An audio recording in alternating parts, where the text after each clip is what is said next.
I assume it's completely normal. It's probably the way you do some stroke, right? That kind of develops that callus. But anyway, I definitely wouldn't be concerned about it. Would that it wouldn't reduce my sensitivity in the finger if it gets callous? Like I could still. Yeah, I guess. I just. Am I doing something wrong when I should do my stroke differently? No. Okay. No. I'm not quite sure why that's happening, but I just wouldn't even give it a second thought. Yeah. It is not unusual for your fingers to change from massage because of all the pressure you're applying to things and the way you're using them and such. So, yeah. But I wouldn't worry about the callus at all. Yeah. Not even a little bit. Miss Osuna.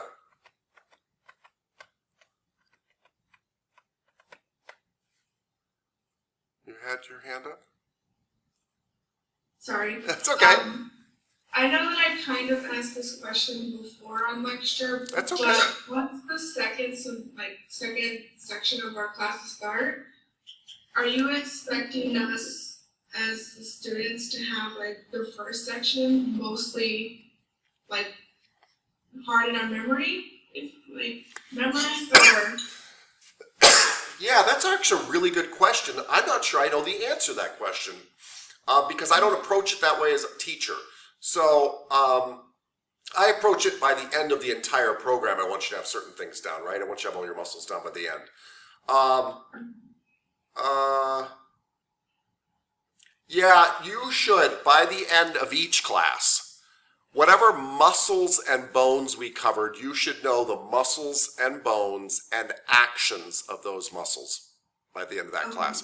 Now, that said, Ms. Osuna, by the way, I really appreciate the question. That said, I will be going back to those muscles and bones again because it's that imperative to me that people know them, and I do know that sometimes, they don't yet.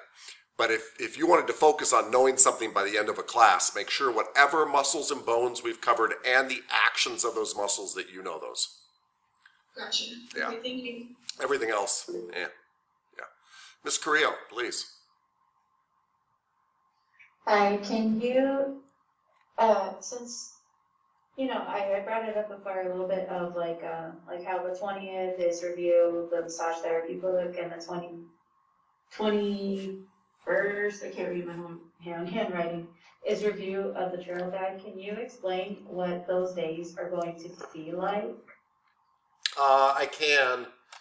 The reason I'm hesitating a little bit is, well, let's see. So, usually what we do on those days is just an overview of everything we've learned. So the trail guide would be chapters 1 and 2. And then you have an open book test on chapters 1 and 2 to kind of wrap that up before we move on to the next class. That's like the trail guide review day. The other review day would be the systems of the body we've done so far. And probably a comprehensive test on those systems of the body as well that night for homework. Yeah, okay. They truly are a review. Yeah. Okay. And so sorry, go ahead. No, I'm sorry. So trail guide chapters 1 and 2 would be your review on that trail guide day. On the other day, it'd be systems of the body that we've done so far. So integumentary, skeletal system. We're doing muscular today. That might be all. I don't remember actually if we have another one coming up before the end of class. But did that answer your question? Yeah, so it'll be reviewing and then test for homework? Yeah, test for homework, yeah. The same type of test you've been doing now. They might be a little longer, right, because they're grabbing a lot of information, but same concept. Yeah, so is it going to be 200 questions, or is it going to be big 300 questions? 100 questions. Oh, 100, okay. Yeah. I appreciate it, thank you. Yeah, no problem at all. Let's see, review, I was trying to, yeah, 100 questions is what I'm seeing. Cool. Miss Everson, please. Hello. Hello. I went rock climbing over the weekend and I kind of tore up my hands. So I've got a flapper and just a couple of wounds. Can I wear gloves? Yep, you sure can. We've got gloves here. You can wear them, and it'll feel weird to you, but the person you're working on probably won't even notice. All right, good to know. Yeah, it is good to know. Yeah. It does happen occasionally. Be careful with your hands, everybody. Now, that's not me, by the way, telling you that, Miss Everson, but I remember that they start to become your, like if you do yard work and things like that, start getting used to wearing gloves and all sorts of stuff because little cuts on your hands and it's kind of rough to do massage. All right. Any other questions? Yeah. Okay. Let's talk about the muscular system. Yeah? Let's do that. So, I hesitate to say this at the beginning of an entire presentation on the muscular system, but honestly, if you remember nothing from today's presentation except that muscles can only do one thing, which is contract or shorten, you'd probably be okay. Like, it is the most important thing for a massage therapist to know, that these muscles pull things together, that they contract, that they shorten. And in general, massage, we're trying to lengthen them in general. All right, let me share this screen with you guys, see how that goes. It's always a little hit or miss here.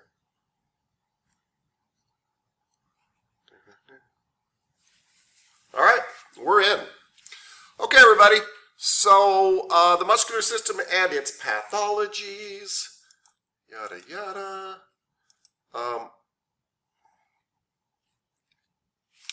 So the word the prefix my, and sometimes myo, means muscular.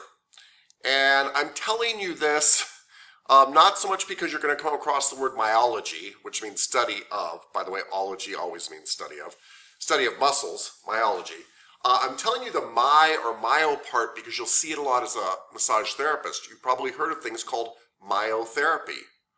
Myotherapy is just somebody coining a term for massage called muscular therapy, myotherapy. Or you'll see lots. I'm trying to think of other examples. I can't think right off the top of my head. But so my and myo you'll see a lot in massage therapy. It just means muscle. So you can just literally swap out muscle when you see that.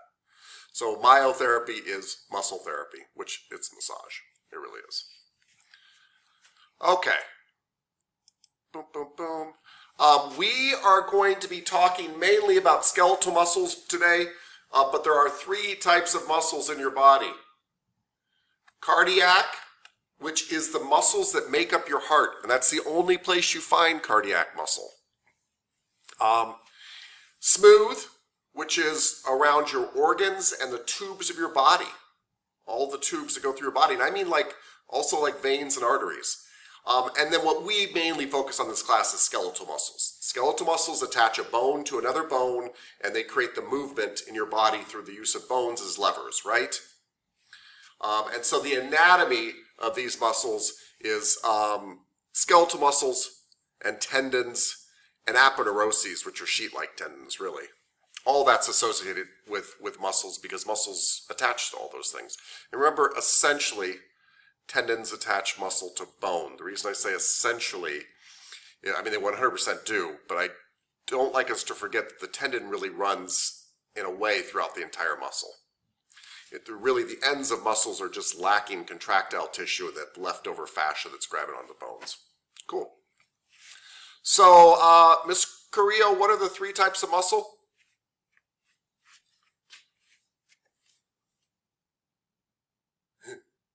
The 3 types of muscle are smooth, cardiac, and skeletal muscles. Perfect. Thank you, ma'am.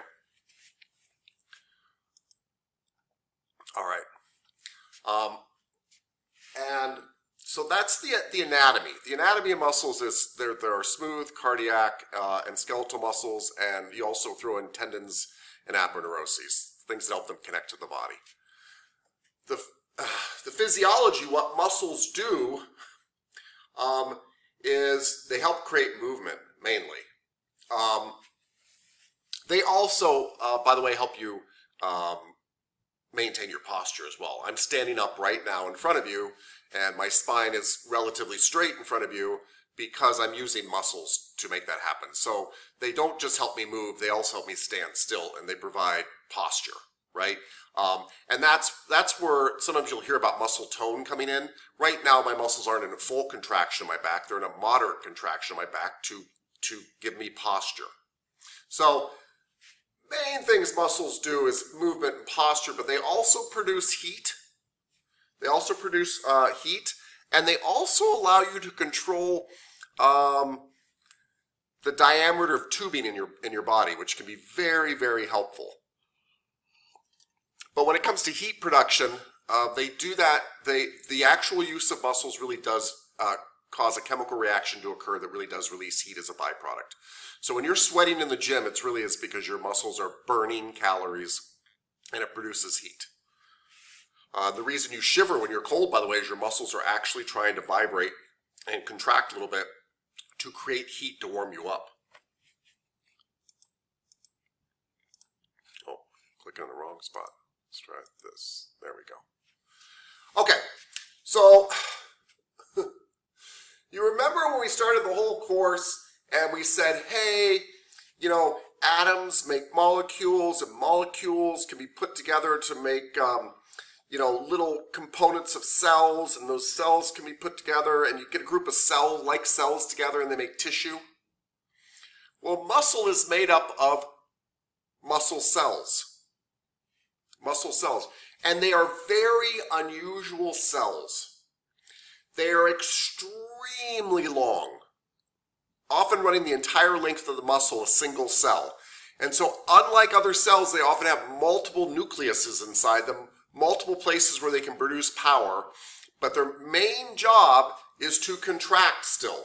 So a muscle fiber, and you got to remember my bicep is probably made up of 1 million of them, maybe 10 million. A muscle fiber, maybe 100 million, there's a lot. A muscle fiber is a long, skinny muscle cell, a single cell, and you've got millions of them inside a muscle, these long fibers that are thinner than a human hair.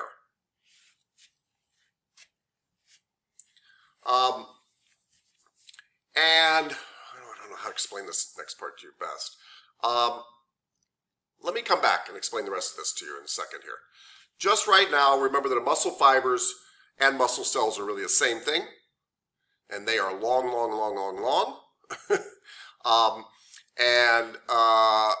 And they're different than other cells in that they have multiple nucleuses in them to generate multiple. I apologize. I don't know why I'm losing my train of thought here. Multiple mitochondria. Thank you. To help generate power inside that muscle so that it can contract. And we're going to learn about how they contract. And the way they contract, and I'll show you a picture, that's why I'm hesitating to tell you this now. They contract because they have these little sections that are called sarcomeres. And those little sections, we'll get to this in a section, but those little sections have proteins in them. And when you activate them, they literally grab onto each other and pull. And so these little sarcomere sections, and there's thousands of them in a single muscle cell. Each one, when it gets set off, will actually contract and actually shorten. They do physically get shorter. And if you can imagine if you had a long train of a whole bunch of railroad cars and they all shortened by a couple of inches, the whole train would get much shorter. And that's how a muscle contracts. I'm going to break that down in a second here. Okay. So, again, this is a beautiful picture of these are muscle fibers and muscle cells, and they're all wrapped in fascia, and then the groups of them are wrapped in more fascia, and those groups are wrapped in more fascia, and those groups are wrapped in more fascia, and at the end here where there's no muscle that contracts, you just have that fascia, which we call tendon, hooking it to bone.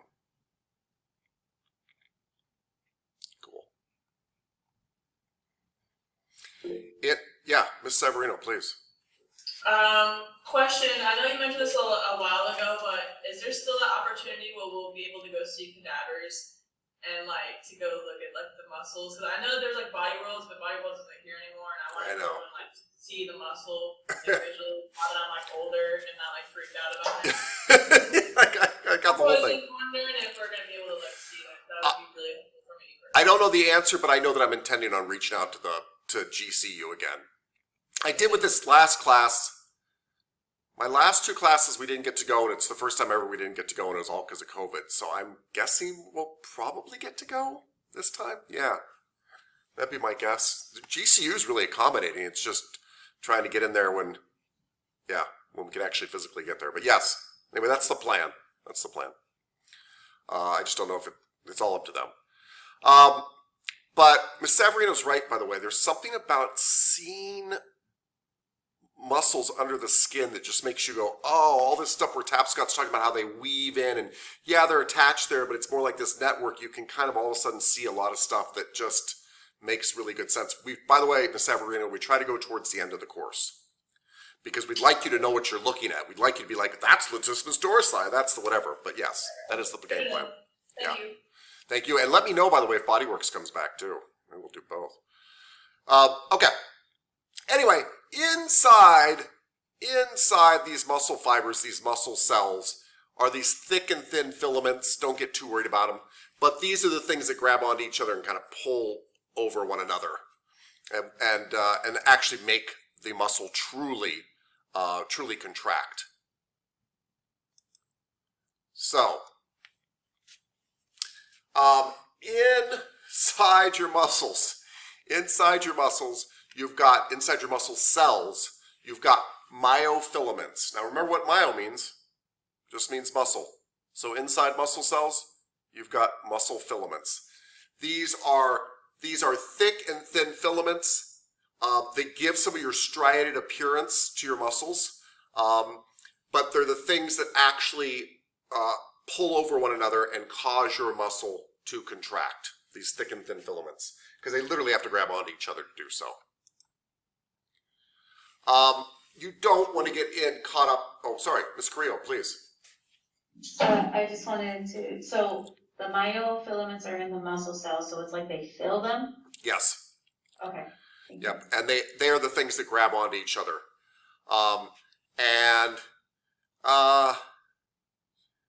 One of the main proteins that does that is called actin. And actin is one of the main things. These things on a microscope, like a really powerful microscope, look like little hooks, and they really do grab onto one another.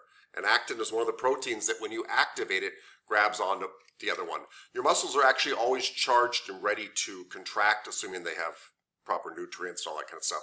And then you send an impulse to them, and that's what causes them to contract. And that comes from your nervous system.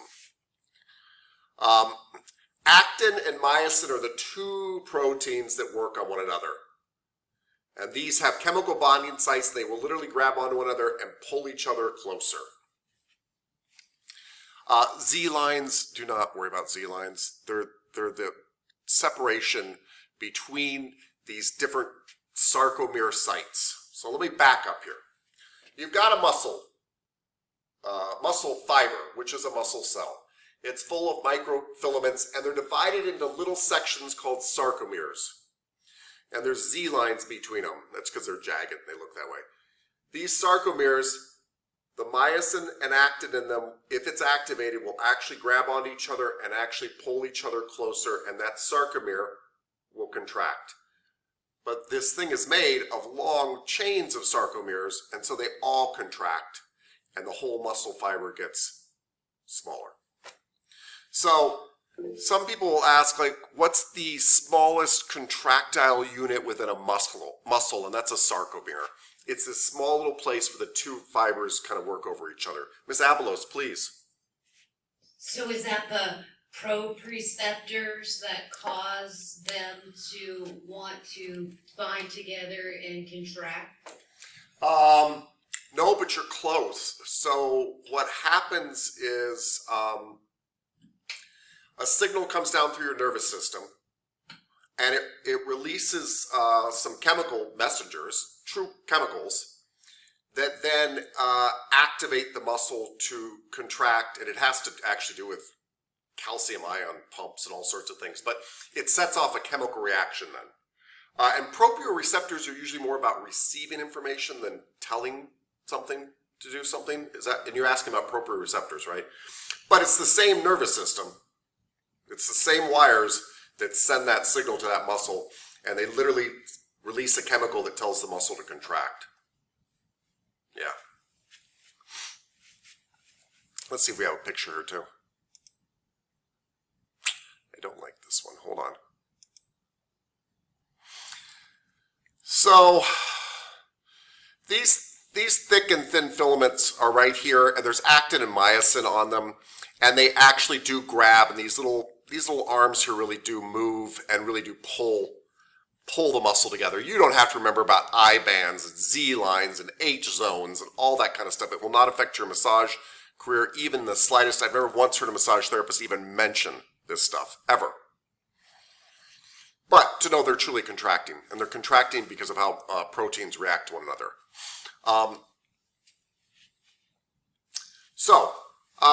And let's not get into that either. But hold on, let me get you forward here.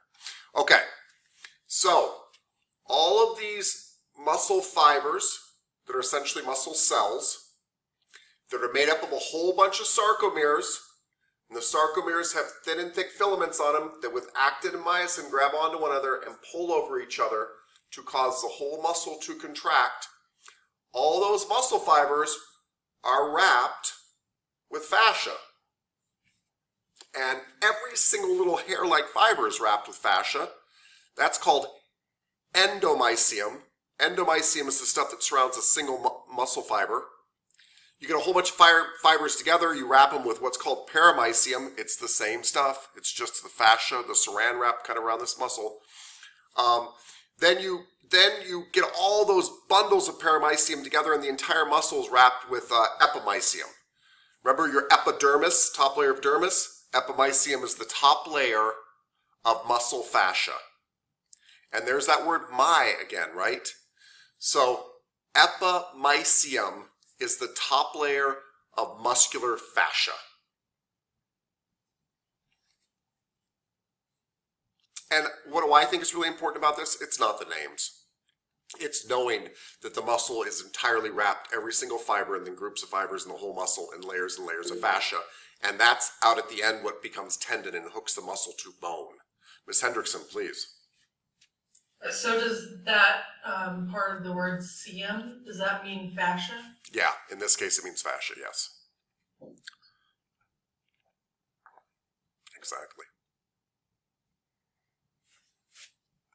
Did I? Okay. Thought I missed somebody.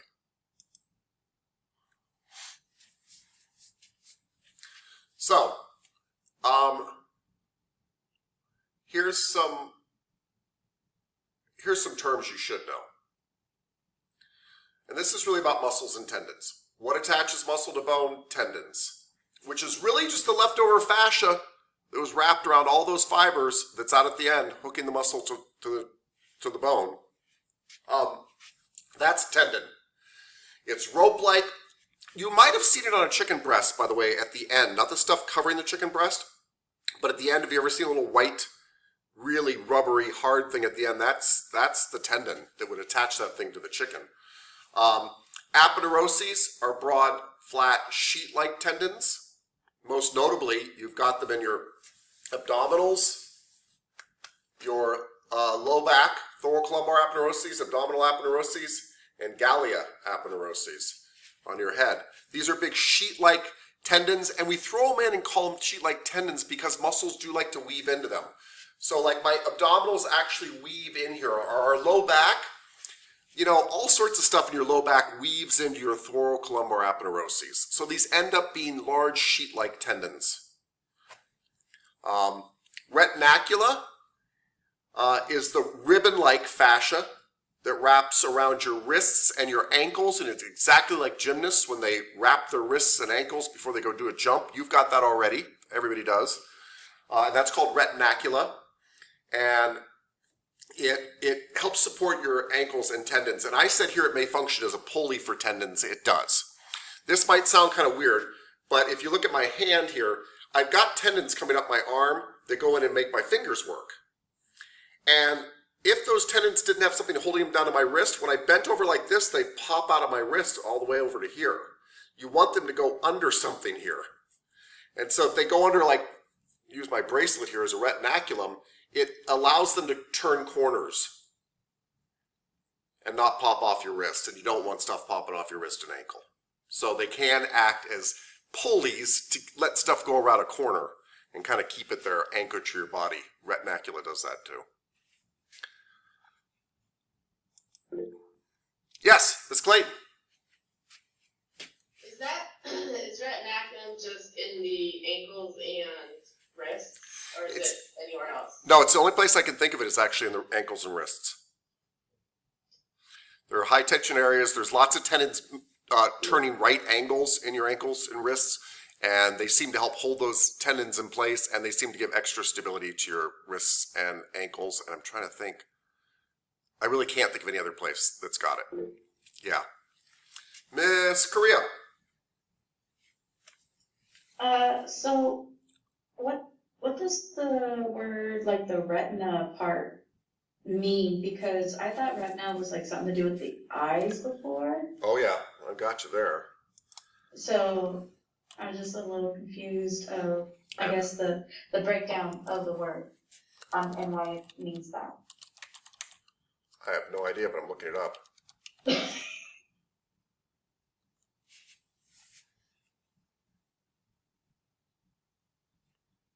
Oh, it comes from a Latin word that means to retain. So I don't know why it sounds like retina. That could be a different Latin word that means something else slightly different, but to retain, to hold on to. And actually, hold on, just out of curious.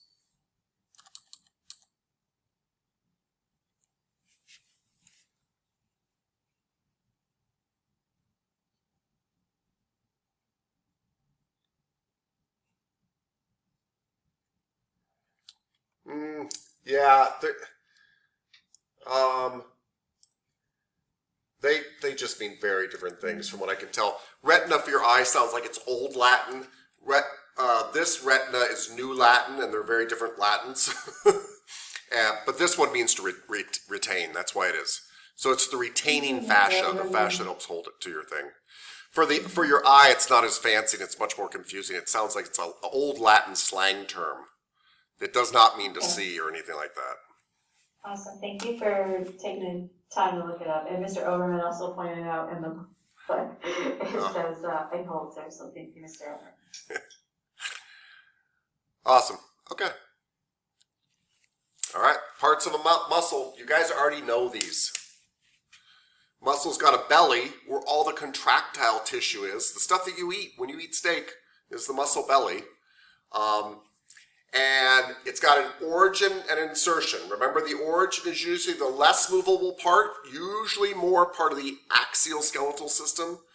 The insertion is often in the appendicular skeletal system. The insertion is often the part that is more lateral, more distal, farther away, and usually the part that moves. But the opposite can occur, that the insertion can become like the origin. We don't change the name, we still call it the insertion, but it stays still, and the origin moves, and that's called functional reversibility. And the most simple example I can think of is if I am doing a pull down or a pull up, in the pull down, my insertions are coming closer to my origin for like my latissimus dorsi. In a pull up, my insertions actually stay on that bar. I bring my origin up to them, but the same action occurs no matter which direction they go. That's why I tend to think in terms of attachments. Origins are attachments, insertions are attachments. And I know that because muscles can only do one thing, contract, those attachments have to get closer to each other. Always. And whether I do a pull up or a pull down, it's still the exact same joints and same muscles involved.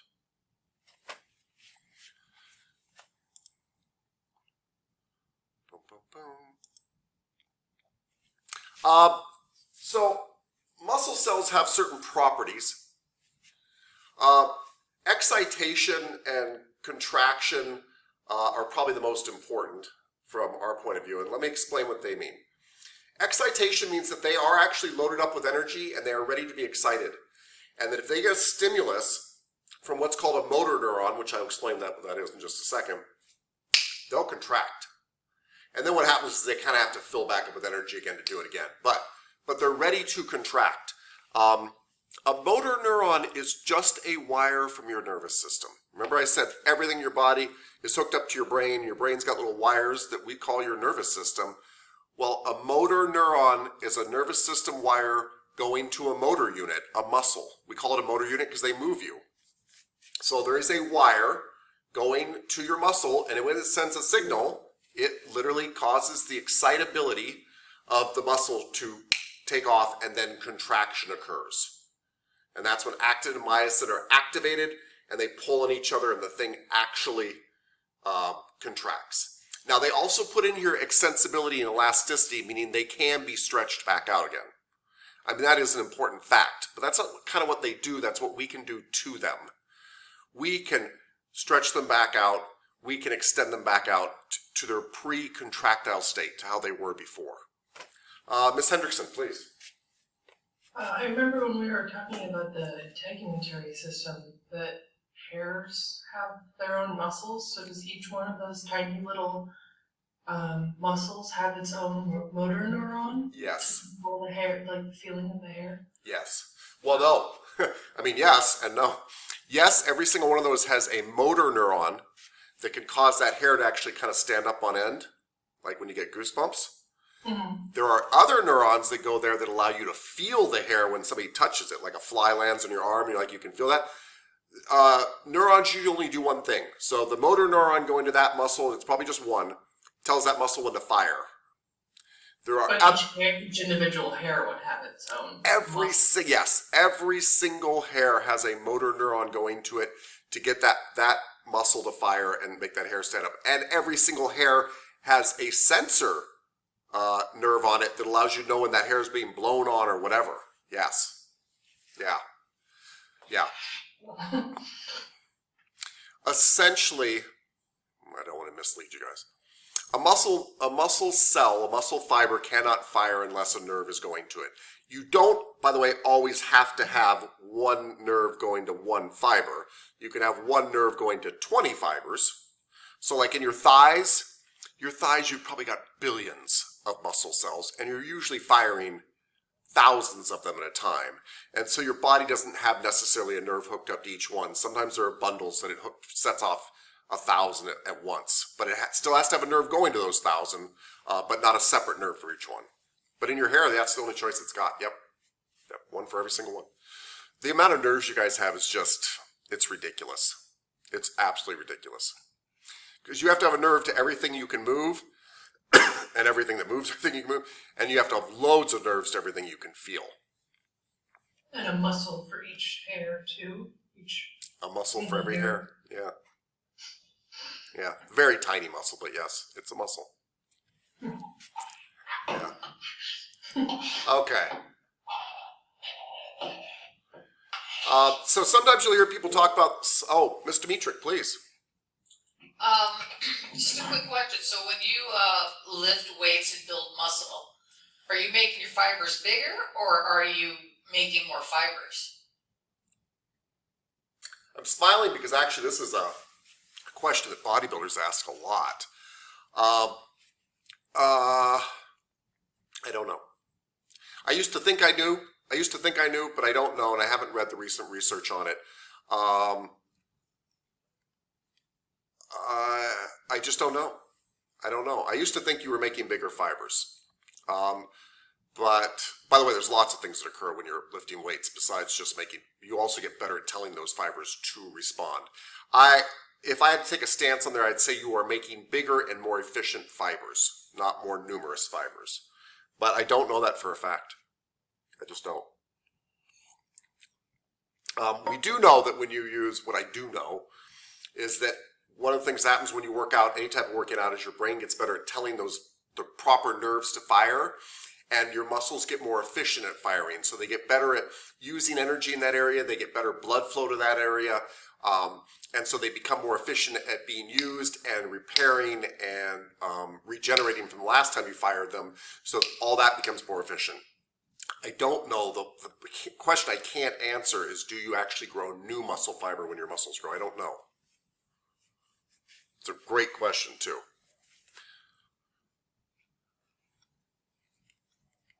I would still suspect, though, by the way, they just get larger and more effective. That'd be my guess.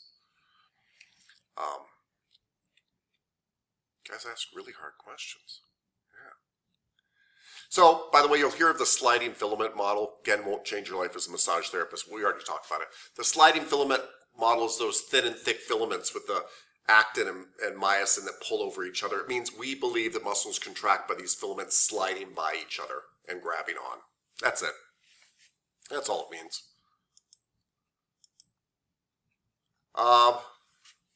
So what is a motor neuron? And what is the neuromuscular junction?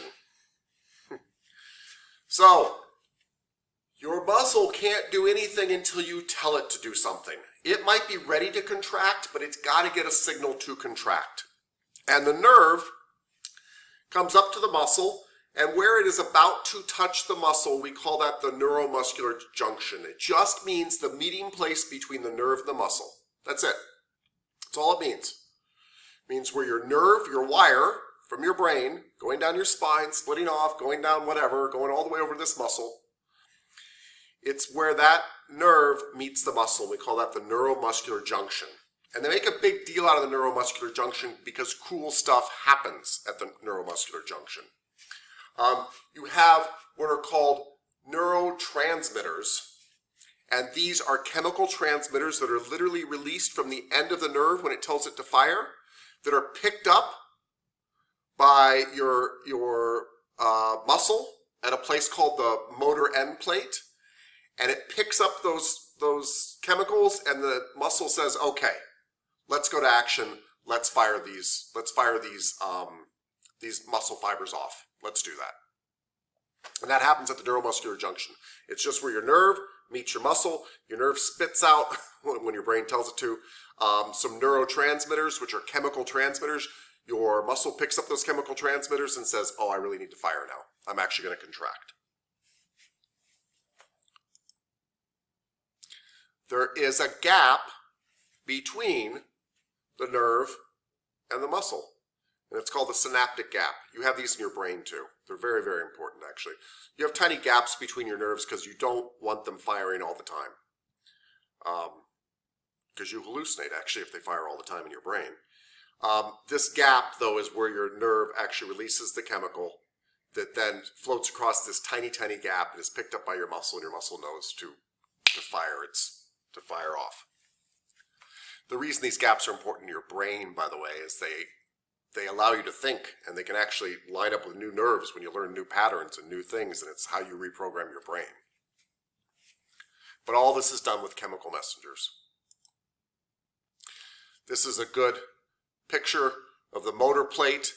This is the motor neuron, the nerve coming down. It releases these chemicals. These chemicals get picked up. These neurotransmitters get picked up, and your muscle says, "Okay, time to fire."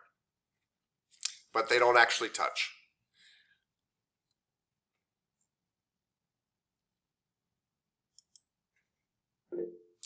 Yes, Ms. Hendrickson, please. In that synaptic gap, is it just like empty, or is there like interstitial fluid in there? I don't know. I feel terrible. I really am a pretty good anatomy teacher, but I don't know any of these things. I suspect, by the way, there's fluid in there. There's fluid everywhere. There's not a dry spot in your body. So interstitial fluid, yeah, yes. But I actually have never seen one like under a microscope. I don't truly, I understand it about the level you guys do too. I hate to say, I understand that it releases it releases these chemicals across this tiny barrier, but I don't know. I don't know. Yeah, I don't know about any of that. Yeah. Anyway. Just like to think very detailed. I can tell. I can tell. I don't blame you at all. But there's interstitial fluid everywhere. I just hate telling you stuff just based on I'm guessing. By the way, I'd put money on it though. I'd be like, yeah, I'm pretty darn sure there's interstitial fluid there. And by the way, the gap is microscopic. They just don't want it touching all the time because you don't want your muscle firing off on their own. And these nerves have chemicals at the end that would just fire them off. So that gap is so that it takes something to push those chemicals out of that nerve, and the muscle picks them up right away. So, and again, I don't know how but the gap is microscopic. Yeah. It could be the size of a molecule, the gap, which, again, super tiny. And most of this is controlled with calcium ions, by the way. Somebody asked this the other day, but calcium ions are charged, and so when they enter into the muscle, they tell it to start doing, they tell really the actin and myosin to start working.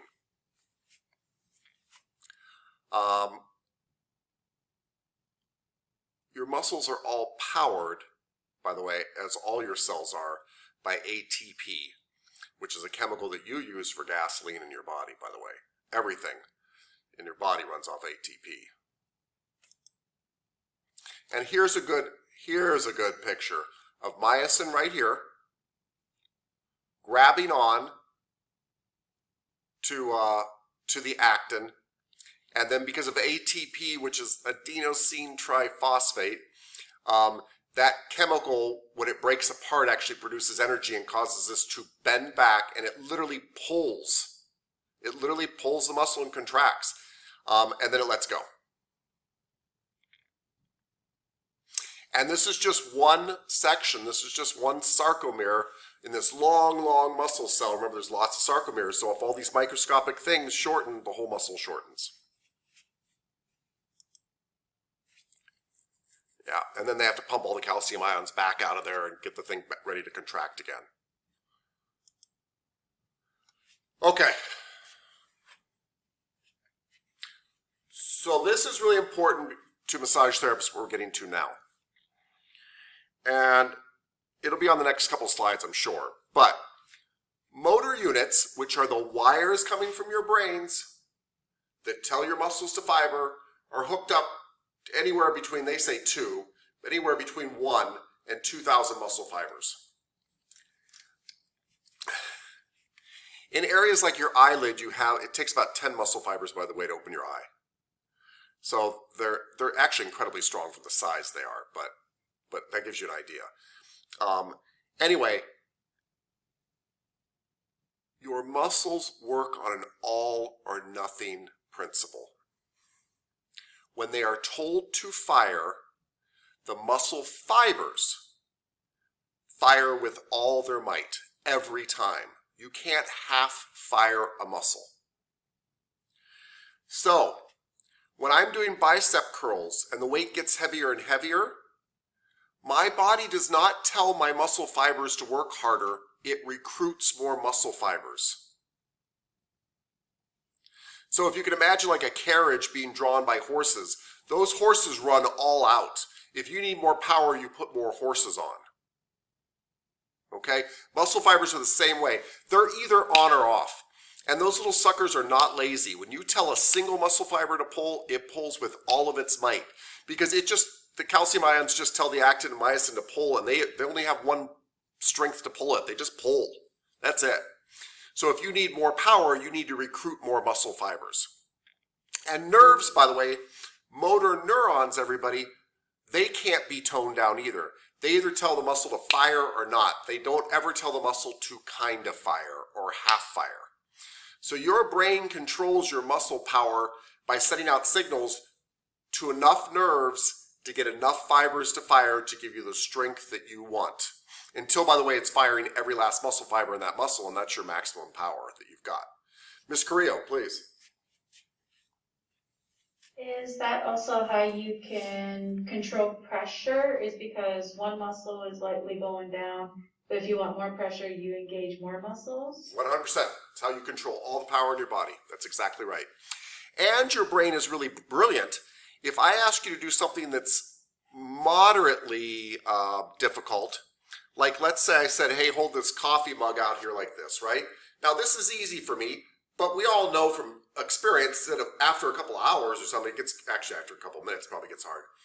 My brain is also right now, it only takes, I don't know, I'm guessing, let's say it takes 1,000 fibers to hold this cup up right now in my deltoid.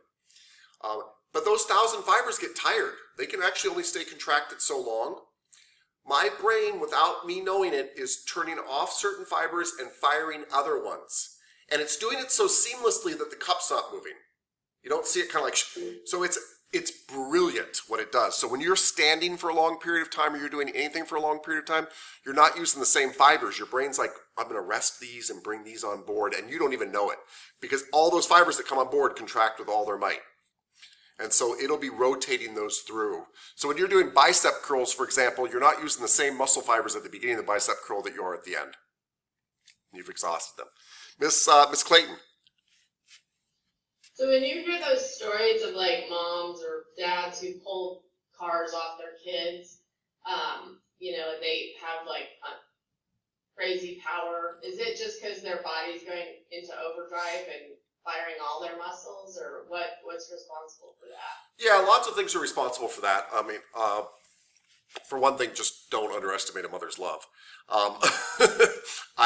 I know it's a silly response to this, but I really do think I think it's a magical love that can create miracles. But that said, scientifically speaking, you have some governors on your muscles, believe it or not, because one of the things, your muscles are strong enough in some cases to tear themselves free from your bones.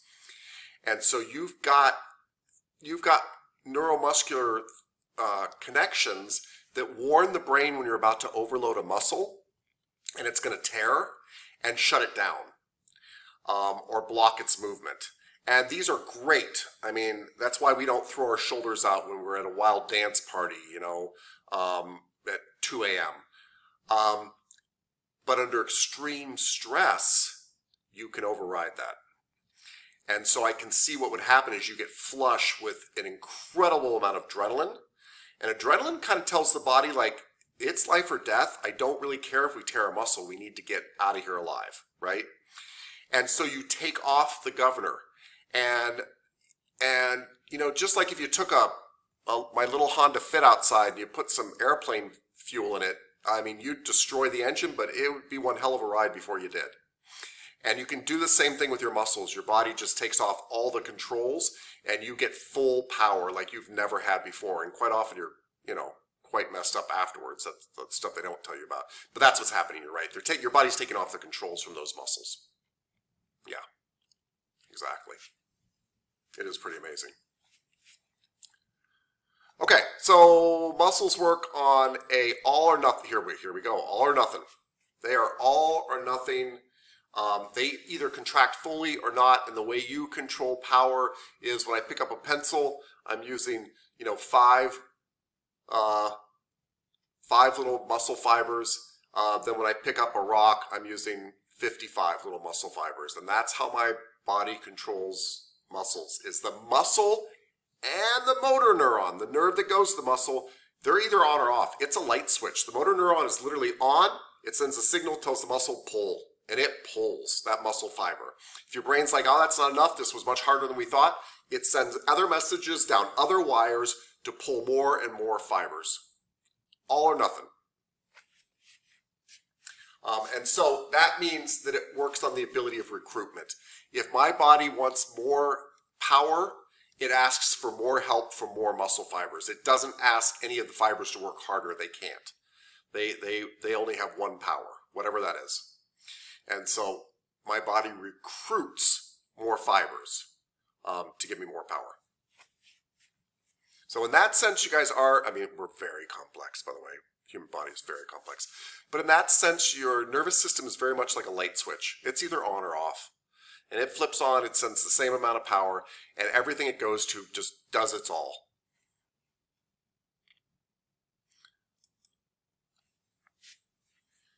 I mentioned this earlier, but adenosine triphosphate, ATP, is something you will hear about. It is the energy that you use to do work inside your cells. Not just your muscular cells, by the way, your bone cells, your skin cells, everything. It's what you convert food into eventually. And you eventually turn food into sugars that eventually get turned into ATP. And then you burn ATP later. You don't literally burn it, although it is a chemical reaction. It does give off heat, so you can kind of say you burn it. And it's used to make your cells do all the work they do, including your muscles. And so when your muscles start to run out of fuel inside the muscle, that's why you have to stop and rest. And when you're resting, your muscles are filling back up with energy and getting ready to contract again. And as you get more and more efficient and in better shape, your body gets faster at doing that. The blood vessels are bigger going there and things like that. But ATP, adenosine triphosphate, is the gasoline of your body. And all of your food, I shouldn't say all your food, but your food essentially gets converted into that. That's especially the sugars you eat get converted into that, or into fat to store, to later be converted into that, hopefully.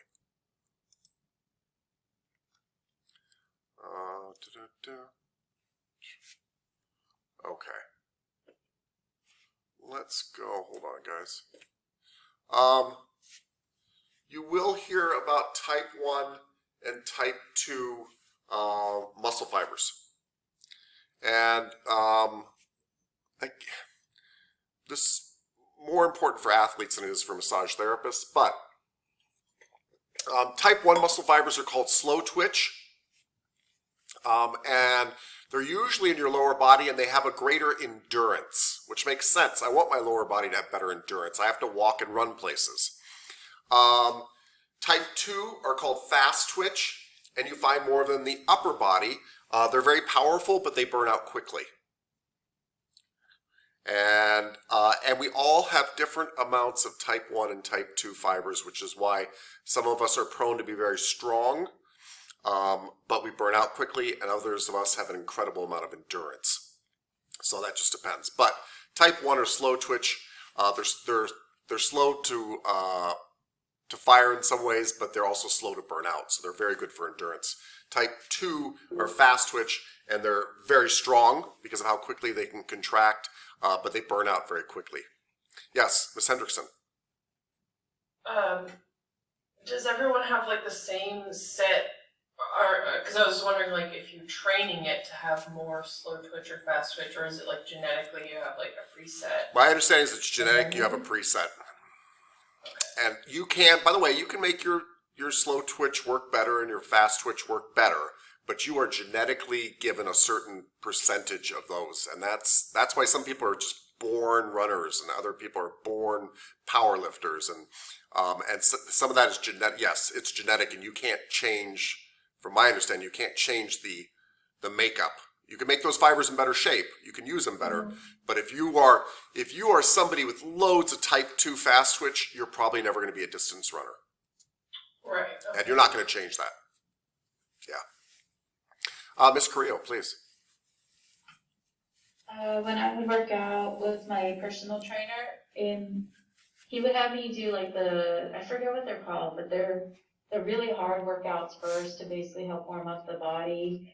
And deadlifts were always hard, but if I ever needed to work out my upper, he always made me do pull-ups. And that's in the upper extremities, and that's type 2. Is that why? Because they burn out quickly, or quickly. I guess because they burn out quickly and it's hard. Is that? Yeah, they do. They burn out quickly. Because if you think about it, your upper body, it makes sense that Mother Nature or God or whatever made you this way. Because I don't usually use my upper body for endurance. I use it to pick up something really heavy once I've walked 10 miles to get there. And it's my lower body that's got to walk the 10 miles to get there. Yeah. You're right. Thank you. Thank you. Cool. Ms. Dimitrik, please. I'm just curious, how would you test for this so you can like pull kids from their families and take them to training centers and make superior athletes, things like that? Is this a side hustle you're thinking about doing? I actually don't know. I would suspect there are certain things they could really do to biopsy the muscle and get an idea of whether you have lots of fast twitch or slow twitch in an area. But I also suspect there's much easier ways to do it, which is to literally have, kids of a particular thing run or do something where you're really seeing how quickly their muscles burn out, and it would give you an idea of whether they're fast twitch or slow twitch dominant. Like, I would think there'd be physical tests that would be a lot easier than kind of cutting into their muscle and trying to look at it under a microscope, because that's the only way I'm aware of to actually do that. Yeah. But yeah, just testing them. Yeah, this is why some people they seem very inclined to some particular sport, already, because they've got the right muscle fiber makeup. I mean, it doesn't make you coordinated, but it can, if it's an endurance sport and you've got lots of slow twitch, that's great, you know. And let's say you're a swimmer and it's long distance swimming and you've got lots of slow twitch in your upper body, kind of really helps. So yeah, but I don't know of a way besides actually biopsying stuff to find out, except putting them in those sports and be like, wow, Mr. Metrick really seems to just keep going and going and going. She must have lots of slow twitch, that kind of thing. Yeah.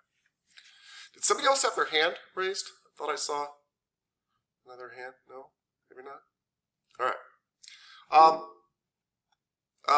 Yes, Miss Hendrickson, please. Just last minute thing. So, you're talking about this is like the fibers within the muscles, right? So like, it's not like this particular muscle in everybody is going to be a slow twitch muscle, or like, it's how many slow twitch or fast twitch muscles are within, or fibers are within each muscle. Is that what we're talking about? Yeah. So my understanding is you have all your muscles have some of both. I shouldn't say all. Okay. Most of your muscles have some of both. But the question is, what is your general, like you said, your genetic makeup? Okay. And we do know that in your lower body, they tend to have more slow twitch, but that's not true for everybody, that kind of thing. Yeah. Okay, gotcha. You're right. Miss Clayton. So it's called twitch, slow twitch or fast twitch. Does that have to do with how quickly things are firing, or what is? Yeah, it's my understanding it's how quickly the chemical reaction occurs, and so and how quickly they contract then. And if you think about it, there are two aspects of power. And one of the aspects of power is not just how much you can move, but how fast. So when your car is going 90 miles an hour, the reason that is a more dangerous speed to get in an accident in than 30 miles an hour is because speed is power. And so if you can contract very quickly, that relates to power, but apparently the muscles that can contract very quickly also burn out very quickly. They just don't, they don't fill back up with ATP quick enough, and they don't have as much endurance. But yeah, it is about how fast they can contract, and contraction speed leads to power. Yeah. In fact, there's something that some weightlifters do that are trying to build power, which is they go down really slow and then they try to accelerate really fast going up because it's actually much harder to contract quickly. And they're trying to build up contractile speed. Same principle. Okay. Let's take a break right there because we're at that kind of break time. Back at 9:58.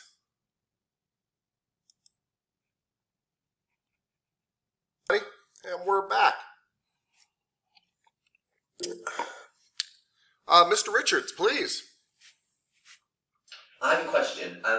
Do you know if we all go to 12 to 3, how would we make up things?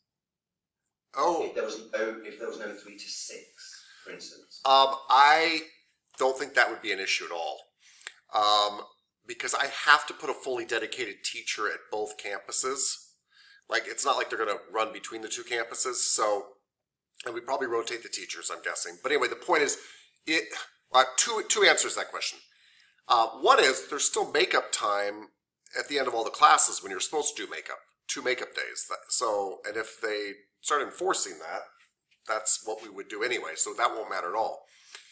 But if they did allow us extra makeup time, if we could do that, the teacher will be there later than 3 o'clock. So you could stay late and do kind of like an after school thing. Does that make sense? Yeah. Thank you.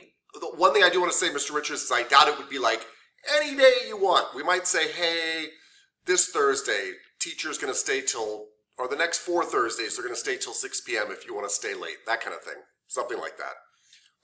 Because there won't actually be an actual lab there. You know what I mean?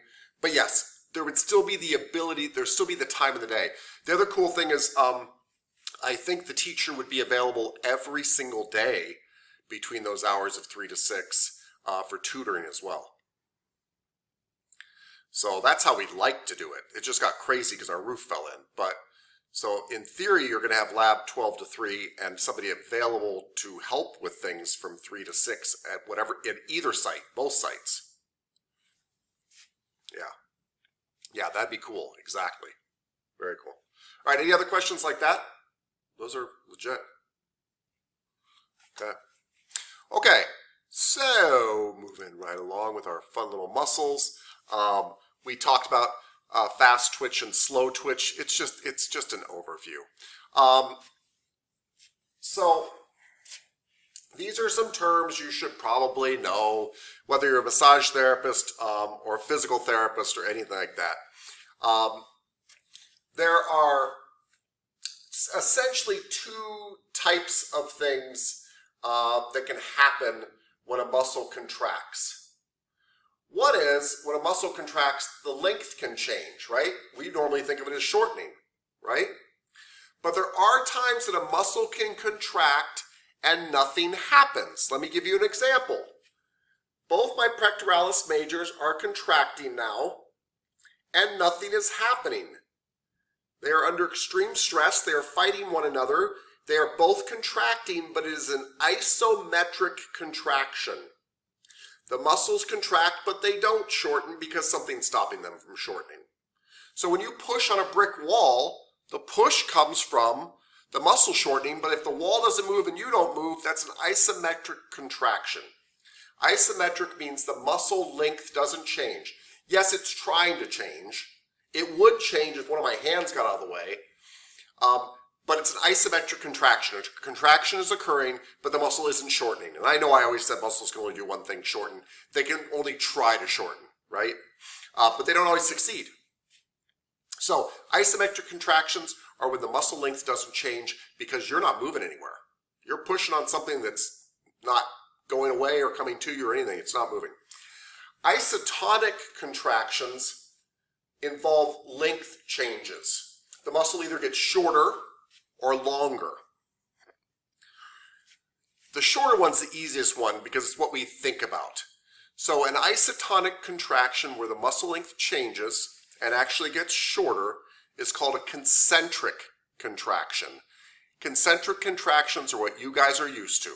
When you go to the gym and you push the heavy weight or do the heavy curl or get up from the squat, those are concentric contractions. The muscle shortens and it wins. You win. You can also have eccentric contractions. When you lower down the weight, you don't let it just drop on your chest, right? Or when you go down to the squat, the muscle is trying to contract, but you're not giving it, you're not using enough fibers to get it contract completely. So you are losing the game, and it's actually getting longer as it's trying to contract. So I see some people looking at me funny, which just means I need to say it maybe differently. All three of these scenarios, the muscle is trying to contract. If I have enough fibers on board and they're strong enough, I win. The muscle shortens, and that's a concentric contraction. If I don't have enough muscle fibers, I slowly lose. The muscle actually is trying to contract, but there's not enough fibers trying to contract, and it lengthens. That's an eccentric contraction, or when you're doing negatives in the gym. Or I'm perfectly balanced against my foe, and I'm pushing and it's pushing back equally, and there's contraction occurring there too, but it's isometric. There's no movement happening. The length doesn't change. Yeah? Does that make sense? Anybody? Nobody? Kind of? Okay. Thank you. That's what I was looking for. Double thumbs up. So, concentric contraction, he's getting this ball up. Eccentric, he's letting it down, but he's not letting it drop, right? So he's still firing some muscles, but he's slowly losing. And isometric contraction, he's contracting. There's a great flex here, but the muscle's not getting any shorter because this bar will not move. Okay. Don't have to worry about levers yet. I do have a, yes, Ms. Hendrickson, please. But when you're doing say when you're doing the down part of The negative weight, yeah. so that's the, what was that called? The decentric? Or, sorry. Eccentric. Yeah, eccentric contraction. But then aren't you also using the antagonist muscle at the same time? No? Probably not. What you're doing is, let's say it took 1 million fibers to get the weight up.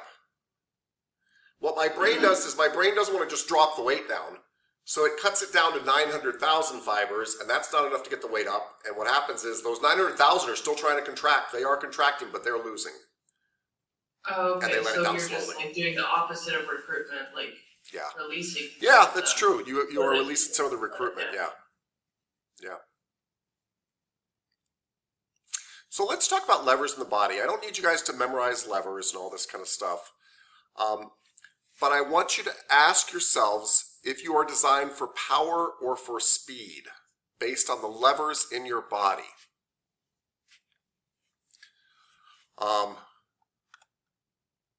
Anybody know the answer to that, by the way, before I explain? No. Okay.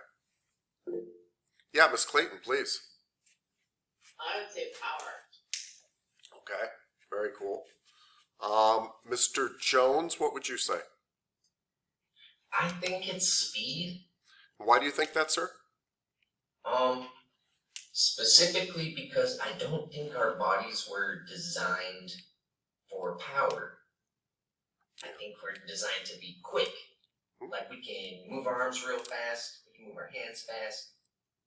Yeah, I love that. Much easier than lifting something very heavy. Cool. All right, so from practical experience, you're kind of saying that just makes sense to you. Yeah, more naturally. I Yeah. mean, it could also be your body type. Like you Oh, were sure. saying, there's people born to be a power lifter. Yes. And some to be a 100-meter sprinter. Yes, good point. That's muscle type, though. Yes, but you're absolutely right. But the levers of our body, you're saying, are more designed for speed, it sounds to me like. Oh no, the levers, yeah, I totally messed that up. I'd say the levers are for power. Okay, It's so we can generate torque cool. or whatever that is called. I love it. Thank you. Miss Carrillo, what do you think? So when you first asked what you think we're made for, I was first thinking speed. Like we were first speed because we would escape predators or catch prey. Yeah. And then eventually, as the society evolved, I think we became more power because we had to do more labor work, like making our towns and everything. I like that. So we didn't need speed as much because then by then we had like guns and stuff like that. And Very eventually we just became more power, but we just, like Jared and you were saying, we have muscle types. Some is more into speed and some is more into power. So I think right now it's just more lifting, especially since we still have like, even though we do have technology, we're using a lot of the muscles to keep our back straight, try to keep our back straight, lifting heavy backpacks and things like that. I love it. Thank you. Thank you. Miss Hendrickson. Yeah, I would agree. We have like kind of both different parts, but I think like we're probably in our. I think it might have to do with your sympathetic parasympathetic systems because when you're in the parasympathetic, then you're probably more going to use power, and then when you're in the sympathetic phase, you're going to be using your fight or flight response, so you might use more speed in that. Okay. I like it. Makes sense. Yeah, no. I like these answers. A little more complex than I was expecting, actually. Anybody here ever use a crowbar? Yeah, right? The idea is you take a long bar and you put the little end underneath something, right? And you push the long bar way down and the little end goes up just a little bit, right? And the reason it works is all that power all the way down converts to a very tiny little space and creates a lot of power. You sacrificed distance for power. I'll give you an example with this little pen here. If I hold this pen right here, I can pull the end down just a tiny bit. Now the end only went down half an inch. How much did this end go up? So I was trading power here for distance here. If I want this to be a crowbar, I want it to be like this, right? I want a big end here, push down on it to barely move that end up there, and that's where I get a lot of strength, right? You wouldn't grab the small end of a crowbar. You put the big long pole out here, you push down on the big long pole, and what happens is all my power going to this 4 or 5 inches of movement goes into a half an inch of movement here, and that's where you get a lot of power down there. So this is for power. This would be for speed, because only have to pull it a half an inch, but I get it to move 6 inches. So this is a speed lever, where I pull it a half an inch and I get a lot of speed. This would be a power lever. The levers in your body are like this one. Muscles don't contract that much. They only move about an inch. And so when my muscle moves an inch, this way I can get something to move a lot further. I'm making a point out of this here in a second. But for example, my bicep hooks in down here. I have to pull a lot harder down here to get my arm to move than if my bicep hooked up here. It'd be a lot easier. But the cool thing is when I pull down here just a little bit, my arm goes a long way. The bottom of my arm is only moving about an inch. The top of my arm moves about 8 inches up here. So again, I'm built for speed, not power.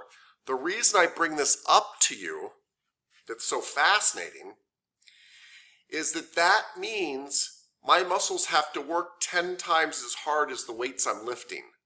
So when you guys are curling 25-pound dumbbells in the gym, your biceps are actually putting out about 250 pounds of contraction power. Because the levers are not set up to be powerful, they're set up to be fast. They're set up so my bicep can contract 1 inch and my arm moves 12 inches, which is great for getting me to move around fast. It's not good for power. So the levers actually are set up like that in your body. And so when you guys are standing up on your tippy toes, if you weigh 200 pounds, your calves are applying about 2,000 pounds of force. So your muscles are much more badass than we realize. It is amazing what they're doing. Somebody's like, I can bench 300. It's even more amazing than it sounds because their pecs are actually pulling at about 3,000 pounds of force. It's unbelievable what they do to get you to do stuff because you're not set up for power, you're set up for speed. Ms. Hendrickson. So this kind of made me think of like the body mechanics because like when you're pushing farther away from your body, it's harder and you can't use as much force, but when you're closer, you're going to be able to use a lot more force, or when you're using gravity. Yeah, you're absolutely right. Those are actually really good examples. Yeah, because as you get farther away, you've made the levers even longer, and these are levers that work against you. They're not like crowbars, right? That means my muscles gotta, yes, it's even harder. You're absolutely right. Then it's a lot more work. It's a lot more work. That's exactly right. Yeah. Cool. So, the lever types and all that kind of stuff aren't as important, but I just want you to realize what has to happen in order for you to do a bicep curl or stand up on your tippy toes. All right. Let's see. There are different types of muscles, fibers, but I don't think we have to get into them. There are different types of muscle fibers. Just really quickly, you do not need to memorize all these.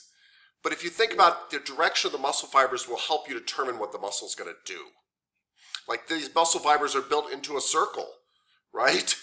This is the sphincter muscle. It's built into a circle, so when it contracts and shortens, it's going to close the hole. That's why your mouth is a sphincter muscle and your butt is a sphincter muscle, because we want to be able to close those holes occasionally, right? We know from the fibers what's going to happen. And that's true of all your muscles. You can look where the fibers go and it tells you where the power is going to go. That's the only point. Ms. Correa, please. I don't know if you're presenting, but it doesn't show it. Oh! I am supposed to be presenting because I'm pointing to all this stuff and talking about sphincters and having a wingding of a time. Let's try this again. It will make a little bit more sense. Ms. Clayton, please. So with the muscle fibers, if the trapezius muscles go up and on an angle, does that mean that's the way the body moves, up and on an angle? 100% true. So, Okay, so the deltoid's got the 3, so it can move frontwards, sideways, and backwards. yes. And the upper trapezius runs diagonal up, the lower trapezius runs diagonal down, right? And that's why the lower pulls diagonal. And that's 100% true. Like they pull in the direction of the fibers 100% of the time. That's the only thing they can do. So the reason you get different movements is because other muscles kick in and stop unwanted movements. So the reason my shoulder doesn't always come diagonally over to my head and I can actually bring it straight up is because other muscles stop the diagonal part of the movement and it still pulls The trapezius still pulls, but other muscles try to make sure that it doesn't go diagonal. Does that make sense in a way? Okay, yeah. It's kind of like if I have this diagonal muscle here that pulls this cup here, it's always going to pull it diagonally like this. But I could have another muscle that would stop the diagonal part, and then it would just end up pulling it up, because I'd be stopping the side motion. So that's, but yes, muscles can only pull in the direction of their fibers, period. Period, period, period. It's other muscles. We're learning about actions on everything, and I'm like, what are the actions of the deltoid? But rarely are you using one muscle when you do something. You're usually using other muscles that help, synergists. You're often using antagonists to stop unwanted movements. You're using stabilizers to keep stuff from wiggling around. You're usually using lots and lots of muscles to do a very simple movement.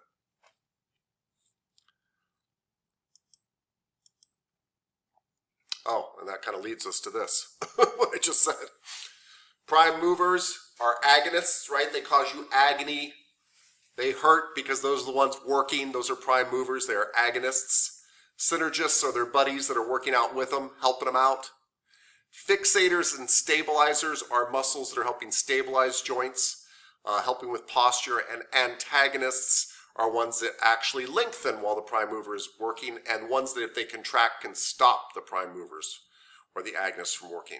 And remember, it's not like the biceps are agonists or prime movers or fixators or stabilizers. The biceps brachii can be all of those things at different times depending on what movement we're talking about, right?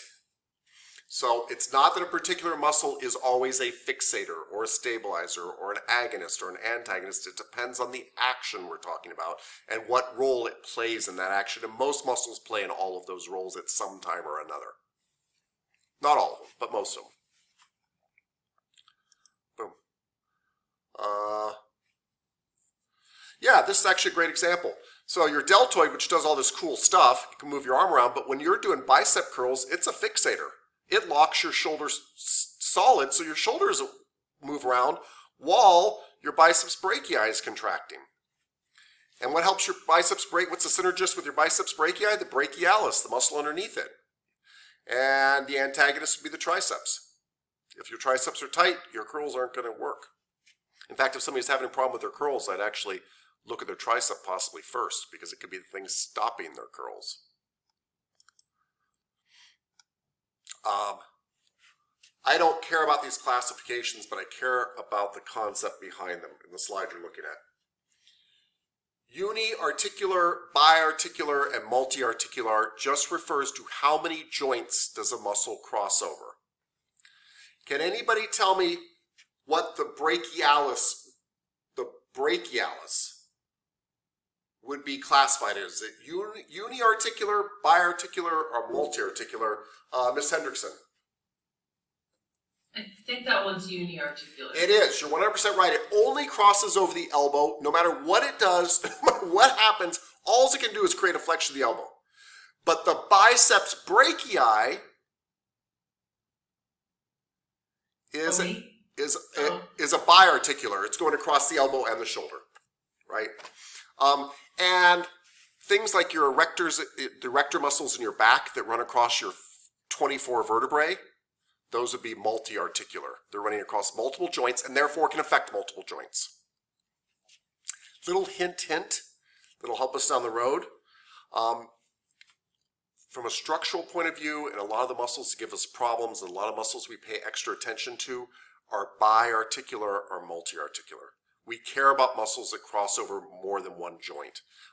We care about all of them, but the ones that cross over more than one joint tend to link certain sections of your body together in these fascial connections, and they tend to be very important in connecting your head to your toes, so to speak. And so when people have problems, we tend to like to look at the biarticular and multiarticular muscles a lot, because they cross over many joints and they help connect up areas, and they're the reason that tension in my foot can actually cause a problem in my neck, is because the biarticular and multiarticular muscles.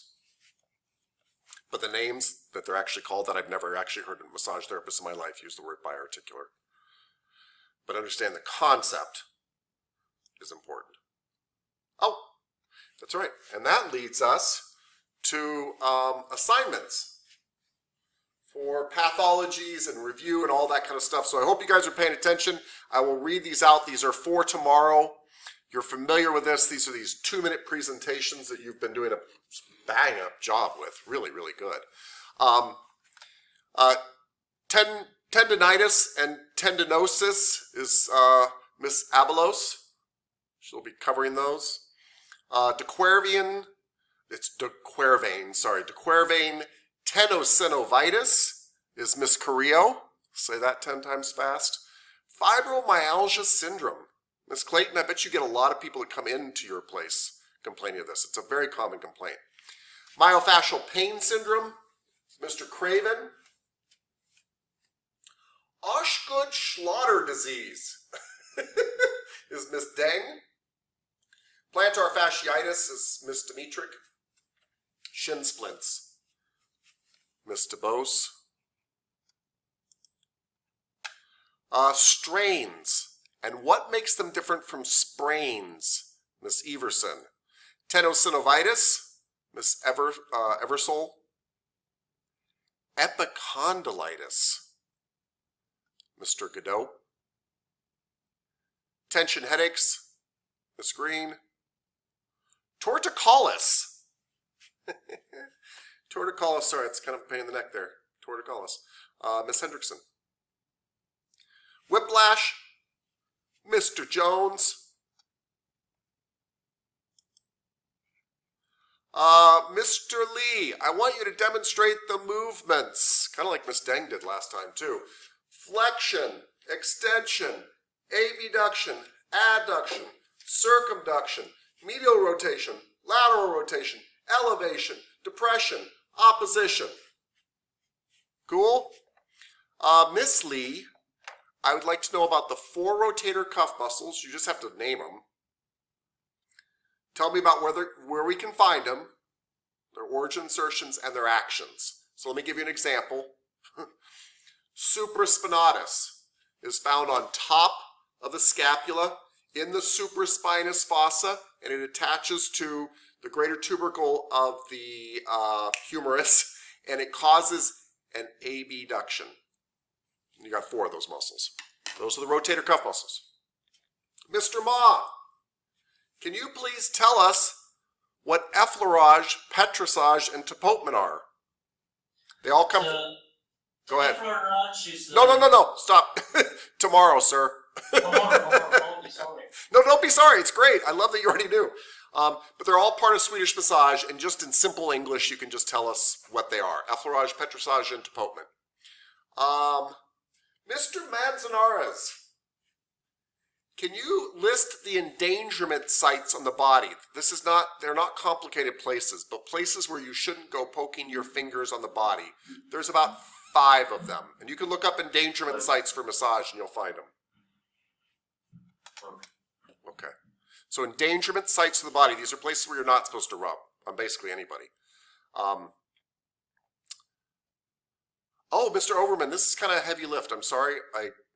Anyway, I gave it to you. Can you tell me all the parts of the scapula and what attaches to it? Like there's a lot of stuff that attaches to this medial border and there's stuff that attaches to this lateral border. Can you tell me like what's the stuff that hooks to the scapula and the parts on the scapula? Kind of a review of the scapula, really. Ms. Pugh, integumentary summary, short and sweet, just so we don't forget what the integumentary system is. Ms. Rader, skeletal system summary. Don't kill yourself. Please don't kill yourself. Just a basic overview. Mr. Richards, a muscular system summary. Just the highlights of this chapter. Truly highlights. Please do not go nuts. And, Miss Savarino. Bones of the hand and forearms. I did this on purpose, not on purpose to you necessarily, but on purpose because I realized we're not doing hands and forearms till much, much later in the course, but we're already discussing things that hook to those. And so it'd be kind of helpful just to have an overview of the 2 bones in the forearm, 8 bones in my wrist, the bones in my hands, the little bones in my fingers, and how we name those and number them. I think you'll find out. But it is, by the way, it is in your trail guide book. Mr. Singletary, I want to know the muscles that elevate and depress the scapula. The reason I put elevate and depress together was they could argue with one another. And Mr. Snell, I want to know the muscles that can adduct and abduct the scapula, because those could argue together. So it's kind of good that we know all the muscles that can abduct my scapula and adduct my scapula, retract it.